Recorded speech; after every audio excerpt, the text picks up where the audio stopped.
Day one of the college basketball transfer portal was insane, and there's a couple of names that Indiana needs to know.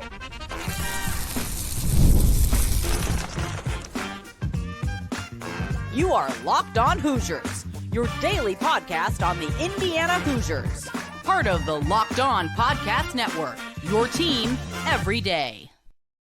Welcome, and it is the Locked On Hoosiers podcast. I'm your man, Jacob Goins. I appreciate you being here, making this your first listen or your first watch every single day. We are part of the Locked On Podcast Network, which is your team every day. Today's episode is brought to you by Nissan. Stick around for our Nissan Armada Team of the Week later in the episode. Well, we're going to talk about some early football notes, especially on the offensive side now that spring break is over and practice is ramping back up. Things that we're kind of looking for Indiana football spring practice. Plus, more names are in the transfer portal for Indiana basketball, including freshman Ja'Kai Newton, redshirt freshman Ja'Kai Newton, that is, and Mackenzie Mbako, with over 700 players entering the portal on day one. And while the Hoosiers have seen several guys leave, that means we get to bring in several new names. And I've got a couple more for you that I want to tell you about in this series that we're going to continue on. And hopefully Indiana starts to look at some of these guys, because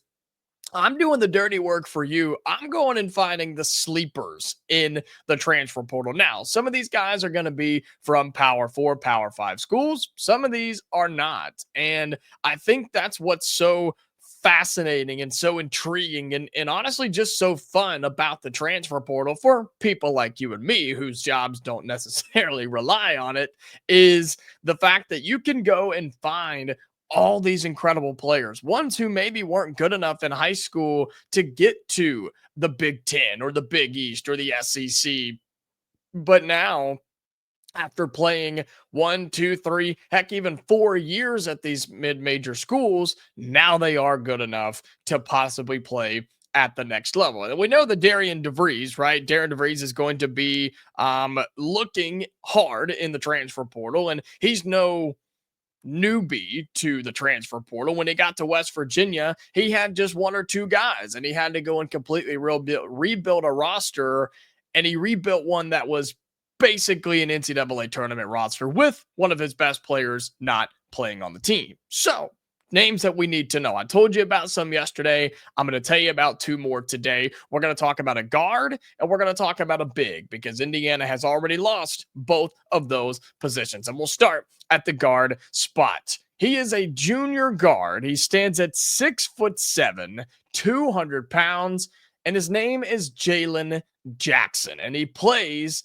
for Purdue Fort Wayne. Well, he did, and now he's in the transfer portal. He's a Fort Wayne, Indiana kid. He's from right here in the state. I know he played Purdue Fort Wayne. We don't care. This kid can ball. Listen to these numbers: 19 points a game, 4.5 rebounds, 3 assists, and he shoots it at 48% from the floor as a guard. This kid can absolutely ball. And I recommend that you go, once we're done here, to go and watch some of his highlights. Again, Jalen Jackson from Purdue Fort Wayne. This kid can play, and he looks the part of a Power 5 guard. Yes, he can handle it. Yes, he can bring it up the floor. But his true identity is to get to the rack. He can finish in the lane. He can finish oversized. It doesn't really matter. He loves to get near the rim. And he also just finds himself around the basket a lot. Whether he's got the basketball in his hands or not, he just seems to always be in the right place at the right time. Again, he shoots it at 48% this year in his second year at Purdue Fort Wayne. His three-point percentage is not great, but he doesn't shoot a lot of those because that's not really what his skill set is. That's not what they asked of him. So don't get hung up on a 26% three-point percentage, 75% from the line. Again, told you he rebounds almost over four times a game, 3 assists per game, also 1.5 steals per game, which is something that I think is very important, because I don't think Indiana guards recently have been uberly effective in terms of their defense or creating turnovers. And good thing about Jackson, when he creates the turnover, he fits right into what DeVries told us. He pushes the basketball. You see so many in his highlights, you see so many of his scores come off of pickpockets and one-on-nones down on the other end. I love it. I think this kid is really, really good. He's right here in the state. Indiana needs to know who Jaylen Jackson from Purdue Fort Wayne is. Yes, he can dunk. He's 6 foot. I may have said 6'7" earlier. 6'2". Sorry about that. He's 6'2". He plays a lot bigger than that, though. Okay, he plays so much bigger than that. Apologies on the misread there. Jaylen Jackson, 6'2", 200 pounds. There are 6'7" guards now, but anyway, he can still play with the best of them. And again, his physical appearance looks intriguing to me. He just looks comfortable out there. Had a big game against Michigan this year. Had Fort Wayne playing some good basketball. He started every game for the past 2 years for them, and I just think he would fit the DeVries system really, really well. Don't get hung up on the three-point shooting. Just watch his skill on the inside. And again, he pushes the basketball. He is a go-get-it type of guy. You need a bucket. Jaylen Jackson is the guy that you call on. So check Jaylen Jackson out from Purdue Fort Wayne. The other guy that I want you to know about, this guy is tall. Okay, he's 6'11", is this guy from Loyola Marymount, listed at 6'11", 235. Some say he's a forward. Some say he's a center. I think he's probably a forward in Power 5 basketball. His name is Javon Porter, and he plays for Loyola Marymount. He was a junior this past season. He is now in the transfer portal. Listen to some of these numbers, okay? 12.5 points, 7 rebounds, 2 assists per game. His shooting percentages are not great, and I think that's something that could get thrown around. That could be a sign, possibly. Played at Pepperdine for 2 years. He then transferred to Loyola Marymount. So he is going to be on his third school in his third year. All right, in his fourth year, but third school in 3 years. So is there concern there? Yeah, could be, I guess. But I think this guy's really, really good. He shoots at 39%. His three-point percentage isn't bad. Shoots it at almost 32% per game. He has averaged 1.5 makes per season or per game this season on almost 5 attempts. Don't know if I love the big man shooting that much, but that's just where today's college basketball is, and just basketball in general, right? You know that. He also, again, rebounds at 7 times per game, couple of assists per game. He has a block per game, almost a steal per game too, which is nice from the big fella. Only turns it over a couple of times and averages 12.5 points. He is somebody that I like because he runs the floor, and he runs the floor hard. As a big man, that is so rare, it seems like nowadays. It shouldn't be, but that's just how it is. But he can also create his own shot off the dribble. He runs the floor. I saw several clips in his highlights that I was watching earlier about him running the floor on putback dunks, putback layups, on missed opportunities from his team. Or sometimes they just give him the ball and they just say, go get you one, get out of the way and let him go to town. He can shoot the three. He shoots it better from the right-hand wing than he does from the left-hand wing. He shoots about 36% from the right three and only about 22% from the left wing. But I think his size is something that you are kind of foaming at the mouth about, because Indiana needs some bigs. Indiana's going to have to replace Malik Renew, Umar Ballo, and now not a big, but one that we're going to talk about in just a second, and Mackenzie and Baco. You've got to go find guys that can replace them. And so I think Jalen Jackson at the guard spot is a really good name to know. And I really like Javon Porter. A little bit more question marks on him in terms of, could he get a little bit bigger, a little bit stronger? Could he be a true post in Power 5 basketball? I think that's something you could raise some eyebrows at, but I think he's somebody you need to check out if you're Indiana. And again, if you're Darian DeVries, you can look at all these guys. You don't have to call them, or you can call them and you don't have to take them. I just think these are some sleeper options in non-Power 5 programs that have entered the portal on day one that the Hoosiers need to look at. All right, coming up here on Locked On Hoosiers, we'll talk about two more names that have entered the portal for Indiana, Ja'Kai Newton and Mackenzie Mbako. So much for my take yesterday, right? We'll talk about those guys coming up next here on the Locked On Hoosiers podcast.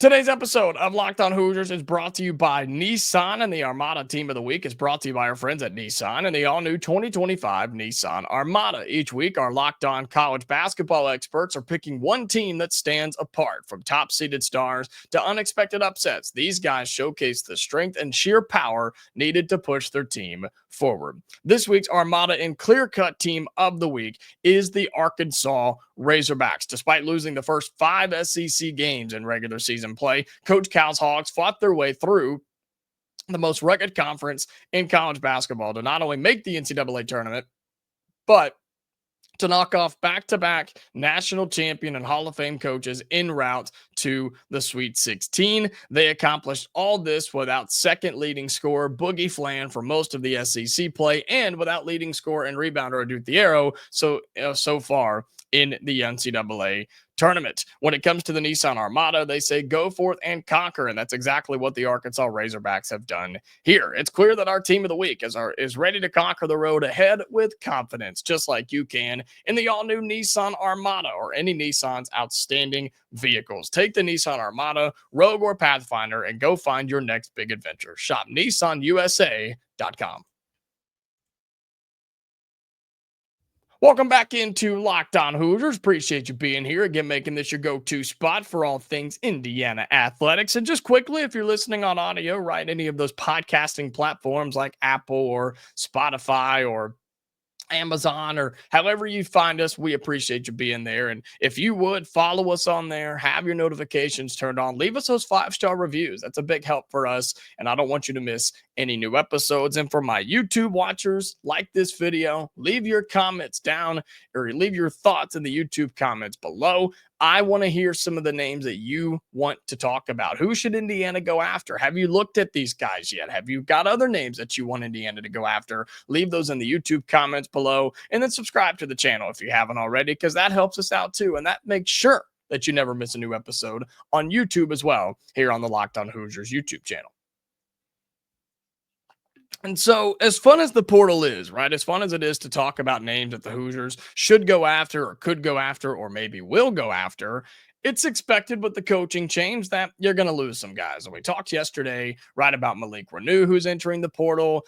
We talked about how more are probably going to be entering the transfer portal. And we'll start with the redshirt freshman, Ja'Kai Newton. And this one is upsetting from the perspective of potential, right? Because Ja'Kai Newton was a kid very highly recruited, very highly talented, and the expectations, I think, were extremely high, but for good reason, because this kid can play when he's healthy. And that's the biggest issue. He could never get fully healthy. And the reports coming out from practice and shoot-arounds and things that we got to see during warm-ups of games is, man, when he's healthy, he's going to be really, really good. And just saw very limited action during his time in Bloomington because he just couldn't get on the floor and he couldn't stay on the floor. So he has entered the transfer portal, one that I'll be honest, I wasn't really concerned with whether he stayed or whether he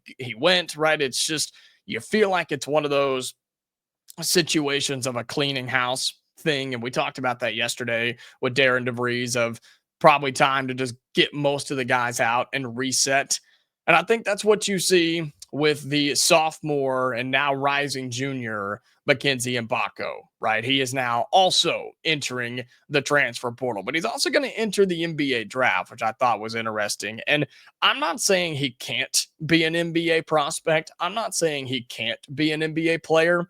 I just don't think he's proven it yet. I think he's got the build for it. I think he's got the skill set for it. In a very loose comparison, Kevin Durant-esque, because he's tall, he's slim, he can shoot over people, create his own shot, he can finish at the rim when he needs to, he runs like a deer. Like, he's got those types of qualities. By no means am I saying he is Kevin Durant. I'm just saying you could see how he has a similar build that the NBA would acquire and want to get a piece of, right?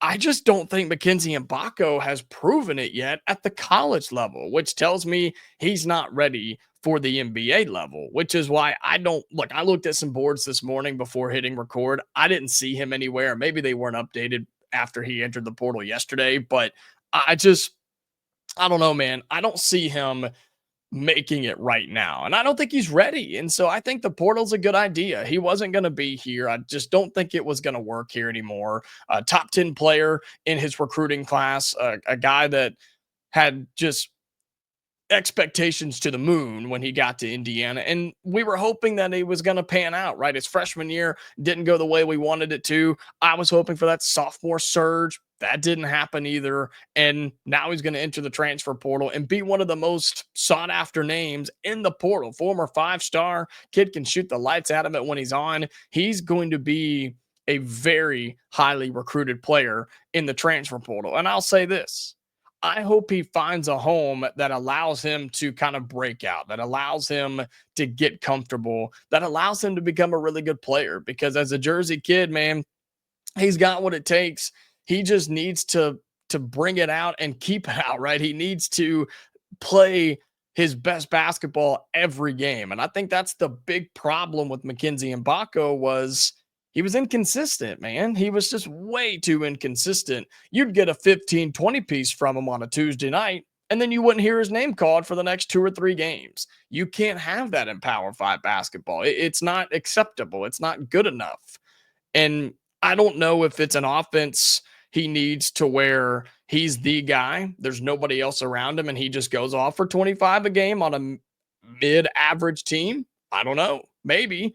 Or does he go somewhere where there are good players around him? Or maybe there's just a good coach around him. That would help too, don't you think? So we'll see what happens. Again, Ja'Kai Newton was one I wasn't overly worried about. I wasn't really thinking a whole lot about. Mackenzie Mbako, though, I made the argument yesterday, and then it, timed out pretty quickly, where I thought it would be one that Indiana could think about bringing back just because of how talented he is. And you felt that he didn't get a fair shake, I guess is what I was trying to say. And I just felt that if there was anybody on the roster to bring back, it was Mackenzie Mbako. But clearly didn't happen. Conversations are being had again with Darian DeVries and this coaching staff and the entire roster. We know Malik Renew is in the portal, Ja'Kai Newton, Mackenzie Mbako, players like that. Gabe Cupps is in the portal as well. And I doubt it's done. I'm sure something will come out today after this episode is released about more players entering the portal for Indiana. We wish them nothing but the best, man. And they were here during a really tough time, an era of Indiana basketball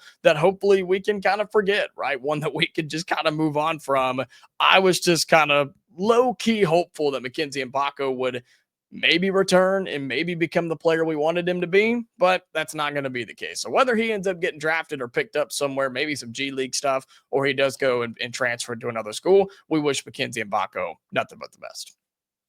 All right, coming up here in our final segment on Locked On Hoosiers, talk a little spring football as we're starting to get some notes, especially on the offensive side, and just what we're looking for moving forward in the next several weeks. We'll have that for you in our final segment coming up on Locked On Hoosiers.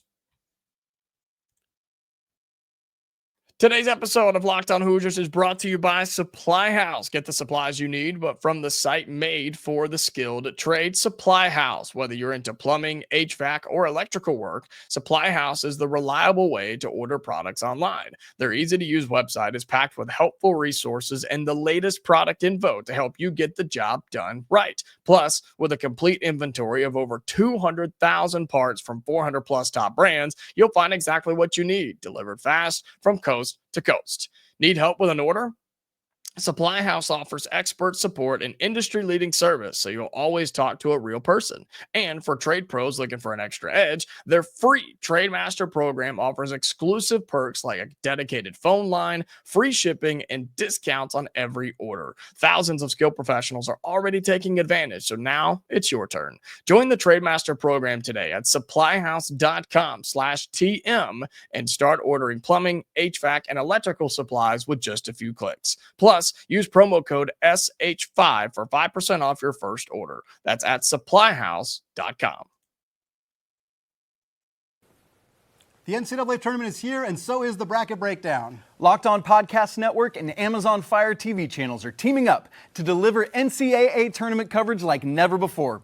Watch studio shows featuring former players and Locked On's local experts as they guide you through every upset, buzzer beater, and bracket matchup. Stream it all for free on Amazon Fire TV channel. Search Bracket Breakdown to see it all for free. It's your team every day.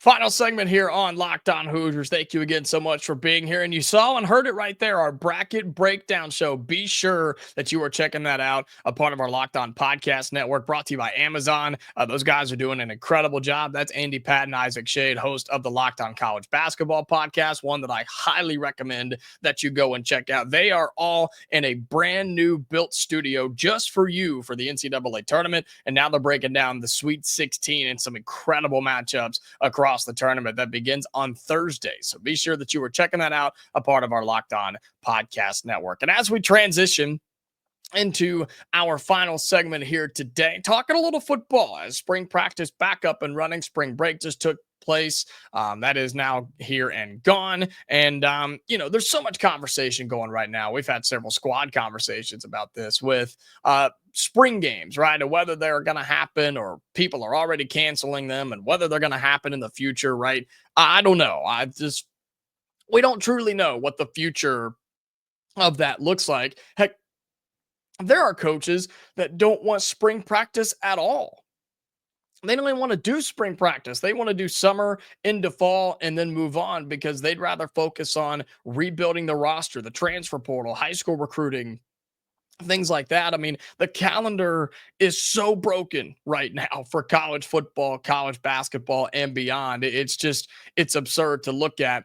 But in terms of Indiana football, right, and I know it seems like it's been kind of slow. There hasn't been a whole lot of news and things coming out of spring practice, and that's kind of true. There just hasn't been very many practices and there hasn't been a whole lot going on. But I did see where Elijah Sarratt, right, returning receiver for the Hoosiers, talked about the offense and the passing game and had some really good quotes, just talking about how they want to repeat success from last year and how they've brought in some key transfer additions to the offensive side of the football. Of course, Coogan on the offensive line, and you bring in another big-time receiver. You've got Holden Stays now, your starting tight end from Tennessee. Like, you bring in, and yes, your new starting quarterback in Fernando Mendoza. You just have so much potential on that side of the football. And as good as last year was, you feel that the talent on the offensive side is better this year than it was last year. Question is, how do teams game plan for you? Do they now know what Signetti and this staff want to do? How do you feel the loss of Tino Sunseri, which I will continue to say is a major loss? He's out at UCLA. He's going to be a head coach in less than 5 years. You just book it. I'm telling you, it's going to happen. So how does this offense adapt? Because you can't go in from one year to the next and change nothing because everybody else is changing something to game plan for you. So I'm curious on what the Hoosiers want to do there. We haven't really seen or heard anything like that just yet, but the possibilities are endless, right? Now that you have an offensive line that's going to be able to protect your quarterback, what's that running back room look like? What's the running back order going to be going into the fall? And then can your two best receivers, Omar Cooper and Elijah Sarratt, can they do and repeat what they did a year ago? They're sure going to try. And I think that Mendoza is still a really good quarterback. Is he as good as Curtis Rourke? I don't know. We're going to find out. Probably not right now, but he very well could be. But he doesn't have to be, is what I've said pretty much all season long on the offensive side. So I thought that was cool to see Sarratt talk about that. And then, look, the defense is going to speak for itself, man. You bring back 2 All-Americans. You got to replace a little bit on your defensive line, but you bring in some through the portal. I'm just excited for this team to get on the field. And what's really cool is the fact that you, Indiana fans, are so excited for football season. Yes, basketball season for us is over. It's portal season. We know that. We're going to have the rest of spring ball. We're going to have the spring transfer portal window for football, which will get insane. It's not very long, but it'll get crazy. Then we have summer workouts, and then we get into fall practice. I mean, it's not far away. We're almost in April, which means you have April, May, June, July, and then boom, when August hits, it's football season. And for the first time, maybe ever, other than last year, you're excited for football season. And last year, right, it was almost like let's see what happens. New coach. Well, I mean, whatever. New coach and new players and whatever. It is what it is. There is hype this year. There is excitement. There's anticipation this year for Indiana football. And while the season doesn't start off all that exciting, but 3 cupcake games gives you a chance to kind of get your feet underneath you. And then boom, you hit the heart of your Big Ten schedule. I can't wait. And when news and things, more stuff starts coming out from spring practice, development and weights and sizes and things like that, we're going to have that all for you right here on Locked On Hoosiers, because I know you want it and I do too. So we're going to have a lot of that for you here on the Locked On Hoosiers podcast. But that is going to do it for today's episode of Locked On Hoosiers. Again, thank you so much for being here. If you're listening on audio, follow us, drop a 5-star review, and turn those notifications on. If you're watching on YouTube, like the video, comment down below, subscribe to the channel. We are back tomorrow. All right, Hoosier fans. So until then, stay safe, and I'll talk to you later.